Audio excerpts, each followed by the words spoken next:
Hello friends, welcome back to our channel. இந்த video என்னென்னு பார்த்தீங்கன்னா, ஏலகிரி ட்ரிப்போட டே 1 கண்டினியூ தான்.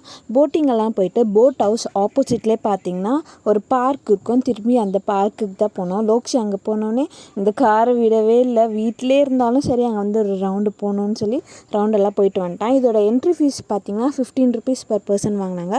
சாட்டர்டே அண்ட் சண்டேவாக இருந்தால் ஈவினிங் வந்து வாட்டர் டான்ஸ் நடக்கும். அதுக்காக வந்து 25 ருபீஸ் சார்ஜஸ் பண்ணுவாங்க. நாங்கள் வந்து வீக் டேஸில் போயிருந்தோம். ஸோ அதெல்லாம் ஒன்றும் இல்லை. உள்ளே பார்த்திங்கன்னா ஃபுல்லாக விளையாடுறதுக்கு தான் பசங்களுக்கு. அதுக்கப்புறம் ஆர்டிஃபிஷியல் வாட்டர் ஃபால்ஸ் எல்லாம் செட் பண்ணியிருந்தாங்க. சூப்பராக இருந்துச்சு. அதுக்கப்புறம் பெருமாள் கோயிலுக்கு தான் போயிருந்தோம். 4 இயர்ஸ் பேக் வரும்போது இங்கே வந்து வேலைலாம் நடந்துச்சு கும்பாபிஷேகத்துக்கு. முக்கியமான ரீசன் இந்த பெருமாளையும் பார்க்கணுன்னு சொல்லிட்டு தான் இந்த வாட்டி வந்தோம். நெக்ஸ்ட்டு பார்த்திங்கன்னா சிவன் கோயிலுக்கு போயிட்டு அங்கேயும் சிவனை வந்து பார்த்துட்டு சாமியெல்லாம் நல்லா கும்பிட்டு வந்தாச்சு. ஸோ வந்து ஃபோட்டோஸ் எல்லாம் ஆட் பண்ணுறேன். எப்படி இருக்குன்னு கண்டிப்பாக சொல்லுங்கள். ஸோ டே 1 இப்படி தான் போச்சு. அதுக்கப்புறம் ரூமுக்கு போய் ரெஸ்ட் எடுத்துட்டோம். Bye bye.